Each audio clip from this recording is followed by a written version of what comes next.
కమల్ హాసన్ గారు మీకు చాలా ఇన్స్పిరేషన్ అని విన్నాను. ఆయన దగ్గర నుంచి యాక్టింగ్‌లో మీకు ఇన్స్పిరేషన్ వస్తూ ఉంటుంది అని విన్నాను. ఏంటి మీకు అంత స్పెషల్ అట్రాక్షన్? కమల్ హాసన్ గారు నేచురల్ ఆర్టిస్ట్ అమ్మ. హ్మ్. ఇప్పుడు నటించేటప్పుడు నేచురల్‌గా ఉండాలి. ఆర్టిఫిషియల్‌గా ఉండకూడదు. హ్మ్. నేను యాక్చువల్‌గా అయితే నేను చదువుకున్నప్పుడు నాకు ఎన్టీ రామారావు గారు చాలా అభిమానిని. హ్మ్. ఫస్ట్ మార్నింగ్ షో ఫస్ట్ నేను టికెట్ తీసుకోవాలి. మచిలీపట్నంలో చదువుకున్నప్పుడు మేము వెళ్ళి 7 గంటలకెళ్ళి నిలబడి 9:30 షో అయితే 7 గంటలకెళ్ళి మొట్టమొదటి టికెట్ తీసుకోవాలి. హ్మ్. అలా అంత ఇదిగా ఉండేవాళ్ళం. హ్మ్. ఆ తర్వాత మళ్ళీ కృష్ణ గారు, తర్వాత ఇప్పుడు చిరంజీవి గారు, పవన్ కళ్యాణ్ గారు ఇక వీళ్ళతో చేస్తున్నాం కాబట్టి ప్రతి హీరోని నాకు అభిమానులే. కమల్ హాసన్ గారేంటి నేచురల్‌గా చేస్తాడాయన. హ్మ్. కమల్ హాసన్ గారు చాలా నేచురల్ యాక్టింగు. మీరు ఆయనతో కలిసి ఎప్పుడన్నా చేశారా? లేదమ్మా కుదరల. అవకాశం లేదు. రాలేదు. చేసేద్దాం గాంధీ గారు. త్వరలో చేద్దాం చేసేద్దాం. ఓకే. పిలిస్తే చేయటానికేముంది మేమేం చేయొచ్చు. ఇప్పటిదాకా మీరు చేసిన క్యారెక్టర్స్‌లో బాగా కష్టపడింది ఏంటి గాంధీ గారు? అంటే కష్టం నా ఉద్దేశ్యం ఏంటంటే మీరు ఎక్కువ ప్రయత్నం చేసి, హోమ్ వర్క్ చేసి, ఒక 3, 4 సార్లు మీకు మీరుగా చూసుకొని, మామూలుగా అన్నీ మీకు జుజుబి. కానీ ప్రత్యేకంగా మీ వైపు నుంచి ఒక్కింత రవ మరి కాస్త కష్టపడి చేసిందేంటి? కష్టపడింది లేదమ్మా చెప్పాలంటే. నాకు చాలా ఇంట్రెస్ట్‌గా చేస్తాను కాబట్టి నాకేమీ కష్టం అనిపించట్లేదు. కానీ చిన్న చిన్న సినిమాలు బాగా ఎంకరేజ్ చేస్తున్నాను నన్ను బాగాను. హ్మ్.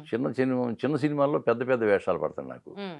అదేంటంటే పెద్ద వేషాలేంటే ఒక ఆర్టిస్ట్‌గా వాళ్ళకి కూడా పేరు రావాలనే ఉద్దేశంలో నన్ను మామూలుగా సెలెక్ట్ చేసుకోవడం జరుగుతుంది. అవి బాగా చెయ్యాలి. ఆ చిన్న సినిమాలకి మనం అడ్వాంటేజ్ కావాలి అనేది ఒక ఏ దృక్పథం ఉండేది. సినిమాలు చేశారు? చిన్న సినిమాల్లో మీరు చాలా ఇప్పుడు బాగా ఒక 25 ఉన్నాయమ్మా ఇప్పుడు సినిమాలు నేను చేసినవి. హ్మ్. 25 సినిమాలు రిలీజ్‌కున్నాయి. హ్మ్. రిలీజ్‌కి. రిలీజ్‌కి. హ్మ్. ఇప్పుడు రేపు 18వ తారీఖున 'వీడే మన వారసుడని' ఒక సినిమా చేశాను నేను. హ్మ్. దాంట్లో హీరో ఫాదర్ క్యారెక్టరు. హ్మ్.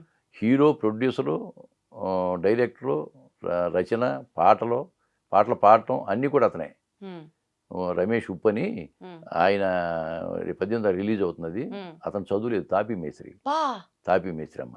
హ్మ్. చాలా అద్భుతంగా పాటలు కూడా అద్భుతంగా రాస్తాడు. అతను అబ్బా! ఎంత ఎంత భగవంతుడిచ్చిన వరం అతనికి. వరం. దాంట్లో మంచి క్యారెక్టర్ చేశాను. హ్మ్. చాలా మంచి క్యారెక్టర్ అదిప్పుడు చేశాను. రిలీజ్‌కి రెడీగా ఉంది. 'వీడే రిలీజ్ మన రేపు 18వ వారసుడు.' తారీఖు రిలీజ్ ఉందమ్మా. హ్మ్. అలాగే 'కలివి వనం' అని ఈ మధ్య జగిత్యాల అడవుల్లో చేశాము. హ్మ్. రాజ్ నరేంద్ర గారు డైరెక్టర్ ఆయన. హ్మ్. దాంట్లో కూడా మెయిన్ క్యారెక్టర్ నాది. హ్మ్. నాకు మనవరాలు వేసినావిడ నాగదుర్గ అని ఆ అమ్మాయి మనవరాలు. హ్మ్. చెప్పండి నేను హీరో, ఆ అమ్మాయి హీరోయిన్ కింద లెక్క. ఈ వయసులో కూడా మీరు హీరోగా చేసారా? హీరో అదే. అర్రెర్రెర్రెర్రె! అన్నాడాయన నువ్వే హీరో అన్నాడు. అంటే ఆ! హీరో అంటే ఫైటులు చేసేవాడు, డాన్సులు చేసేవాడు కాదమ్మా. ఆ! ఆ కథకి కథని ముందుండి కథకి నడిపించేవాడు. కరెక్ట్. మెయిన్ పాత్ర ఏదైతే అదే హీరో. ఏంటది ఆ సినిమా పేరు? 'కలివి వనం.' 'కలివి వనం.' అది కలివి. ఎప్పుడు రిలీజ్ అవుతుంది? అది నెక్స్ట్ మంత్ అంటున్నారు. ఓకే. అయిపోయింది మొత్తం అంతా రెడీగా ఉంది. సెన్సార్‌కి వెళ్తుంది. హ్మ్. అదొకటి మంచి సినిమా ఈ మధ్య కాలంలో చేసింది. హ్మ్. ఇంకా చాలా ఉన్నాయి మా సినిమాలు రిలీజ్ చాలా ఉన్నాయి. 25 సినిమాలు రిలీజ్‌కి రెడీగా ఉన్నాయి. హ్మ్. బాలకృష్ణ గారితో, పవన్ కళ్యాణ్ గారితో సినిమాలు చేస్తున్నారు. ఆ! ఇంకేం కావాలండి లైఫ్‌లో మీకు? మీ అవునవునవునవును. గోల్ ఏంటి గాంధీ గారు? బాలకృష్ణ గారితోను, పవన్ కళ్యాణ్ గారితో మొన్న ఈ 'ఓజీ' చేశా 15 అదే రోజులు. 15 రోజులు డైరెక్ట్‌గా ఆయనతోనే సీన్‌లన్నారు. ఆయనతో 3 సీన్‌లు ఉన్నాయమ్మా నాకు. ఎట్లా ఉంటారండి పెద్ద పెద్ద స్టార్స్ సపోర్టింగ్ యాక్టర్స్ చేసేవాళ్ళ దాంతో అంటే యూజువల్లీ చెప్తూ ఉంటారు వీళ్ళు చాలా కలివిడిగా ఉంటారు వీళ్ళు చాలా గ్రౌండెడ్‌గా ఉంటారని. కానీ స్క్రీన్ మీద వాళ్ళని చూస్తే చాలా గంభీరంగా హీరోయిక్‌గా అది అమ్మో! ఇంత పాత్ర పెద్ద స్వభావం హీరోనా? అది. పాత్ర స్వభావం అది. ఆ! కానీ ఇక్కడికొచ్చినప్పుడు మామూలుగా అందరితో మాట్లాడతారమ్మా అదేమి కాదు గానీ, ఇప్పుడు నా ఉద్దేశ్యం నేనేమో అక్కడికి వెళ్ళిన తర్వాత వాళ్ళని డిస్టర్బ్ చేయడం నాకిష్టం ఉండదు. ఎందుకంటే హ్మ్. వాళ్ళు దాని మీద కాన్సంట్రేషన్ పెడతారు కదా! హ్మ్. వచ్చినప్పుడు ఆ సీన్ ఎలా చేయాలి ఏమిటి వాళ్ళకి కూడా అదే ఆలోచన ఉంటది కదా! హ్మ్. ఇంక పవన్ కళ్యాణ్ గారైతే రాజకీయాలు హడావిడి ఉంటది కదా!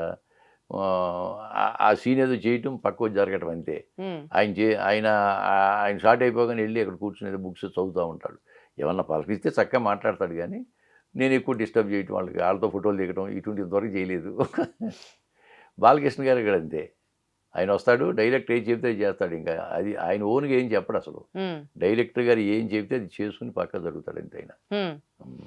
సో, ఇలాంటి పెద్ద పెద్ద స్టార్స్ నుంచి మాలాంటి వాళ్ళు నెక్స్ట్ జనరేషన్ వాళ్ళు నేర్చుకోవాల్సిన అంశాలు ఏముంటాయండి? డిసిప్లిన్. డిసిప్లిన్. డిసిప్లిన్. హ్మ్. Time punctuality. డిసిప్లిన్. 9కి షూటింగ్ స్టార్ట్ అంటే 9కి వచ్చేసి రెడీ అయిపోయి వచ్చేస్తారు. మేకప్‌తో ఉంటారా? 9 అప్పుడు చిరంజీవి గారితో చేశాను. 6 సినిమాలు చేశాను. హ్మ్. చిరంజీవి గారు సెట్‌కొచ్చారంటే రాగానే ఆహ్, ఆయన ఆయన యాక్టివిటీ ఏంటి నేను గమనిస్తా ఉంటా. ఓకే. వస్తాడు క్యారవాన్‌లోకి వెళ్తారు. హ్మ్. వెళ్ళగానే అసిస్టెంట్ డైరెక్టరు సీన్ తీసుకెళ్తాడు. హ్మ్. ఆయన మేకప్ అయ్యే సీన్ చదువుకుంటా ఉంటాడు. హ్మ్. చదువుకుని కిందకొచ్చి ఒకసారి 2 సార్లు చూసుకొని చేసేస్తుంటాడు. హ్మ్.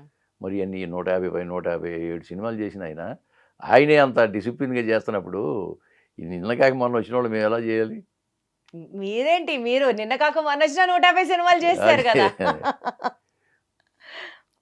సో బేసికల్‌గా అండి ఇదంతా యాక్టింగ్ అనేది డూ యూ థింక్ రియల్లీ ఈ జనరేషన్ యాక్టర్స్‌తో గనుక మీరు చూసి మాట్లాడాల్సొస్తే మీరిప్పుడు ఆ తరం వాళ్ళని చూసారు. ఇప్పుడున్న యంగర్ జనరేషన్‌కి చూస్తున్నారు.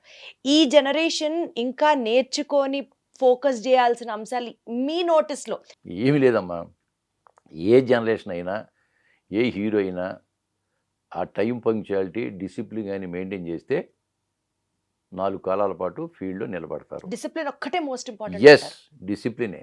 హ్మ్. ఎందుకంటే ఒక ప్రొడ్యూసరు కొన్ని కోట్లు ఖర్చు పెట్టి సినిమా తీయడానికి రెడీ అవుతాడమ్మా. హ్మ్.